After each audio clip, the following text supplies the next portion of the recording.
প্রথমেই বলি, ইংল্যান্ডের বাজ বল ক্রিকেটকে গঙ্গার তীরে ভাসিয়ে দিলেন ভারতীয় তরুণ ব্যাটসম্যানরা। হাই বন্ধুরা, আমি চন্দন চলে এসেছি ভারত বনাম ইংল্যান্ড টি-20 সিরিজের প্রথম ম্যাচের ফলাফল জানাতে। তো এই প্রথম ম্যাচে ইডেন গার্ডেন্সে ছিল এবং এই প্রথম ম্যাচে ভারত টসে জিতে ইংল্যান্ডকে প্রথমে ব্যাট করতে পাঠান।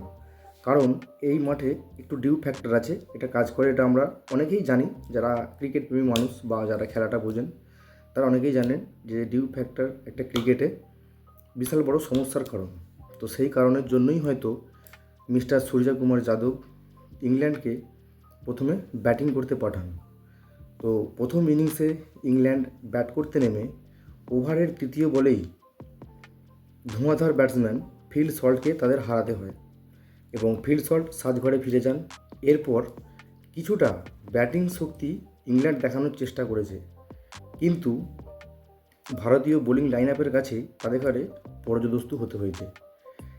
এবং ইংল্যান্ডের যে জস বাটলার, তিনি একজন ভয়ঙ্কর ব্যাটসম্যান। টি-20 ম্যাচে তিনি 44 বলে 68 রান করেছেন এবং বিশেষত এই জস বাটলারের কাঁধে ভর করেই ইংল্যান্ড মাত্র 20 ওভারে 132 রান তারা করেন এবং অল উইকেট হতে হয় ইংল্যান্ড টিমকে 20 ওভারের মধ্যে। তো তারই জবাবে ভারত যখন ব্যাট করতে নামবে সেকেন্ড ইনিংসে, অভিষেক শর্মা এবং সঞ্জু স্যামসন দুই তরুণ প্রতিভাবান ব্যাটসম্যানের উপর ভরসা করেই ভারতীয় টিম প্রথম থেকেই ঝোড়ো ব্যাটিং শুরু করেন। তবে আজকে সঞ্জু স্যামসনকে বেশিক্ষণ ক্রিজে দেখতে পেলাম না, তিনি মাত্র 26 রান করেই ডাগ আউটে ফিরে গেলেন। তারপর সেই ঝোড়ো ব্যাটিং আবার শুরু করলেন অভিষেক শর্মা। অভিষেক শর্মার ঝোড়ো ব্যাটিংয়ের দাপটে মাত্র 12.5 ওভারেই ভারত এই ম্যাচ সহজেই জিতে যায়। তবে অভিষেক শর্মাকে নিয়ে দু একটা কথা না বললেই নয়, কারণ আমরা ভারতের কিছু বছর আগে বীরেন্দ্র সেহবাগ যে রোলটি প্লে করতেন ভারতীয় ক্রিকেটের জন্য, তারই বেশ কিছু ঝলক আমরা এই তরুণ প্রতিভাবান ব্যাটসম্যান লেফট হ্যান্ড অভিষেক শর্মার হাতে আমরা দেখতে পাই। এবং তিনি যখন ব্যাট করেন মনে হয় যত বড় রানই হোক না কেন সেই রান হয়তো অতি সহজেই আমরা চেস করে নেব। তবে আজকে তার ব্যাট থেকে আমরা এই ঝলক দেখেছি।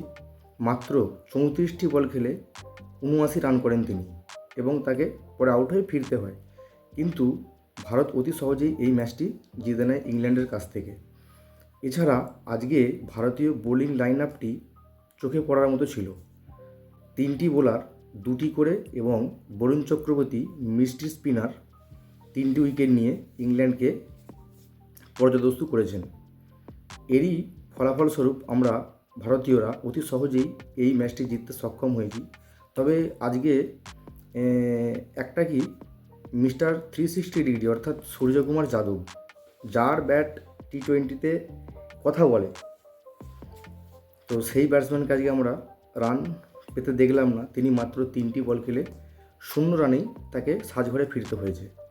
তবে ঠিক আছে, আমরা ভারতীয়রা আমাদের প্লেয়ারদের উপর যথেষ্ট পরিমাণে ভরসা রাখি এবং সেই ভরসা থেকেই বলছি, পরের ম্যাচে মিস্টার 360 ডিগ্রির ব্যাট থেকে আমরা সকলেই আগুন ঝরানোর ব্যাট একটা আমরা দেখতে চাই।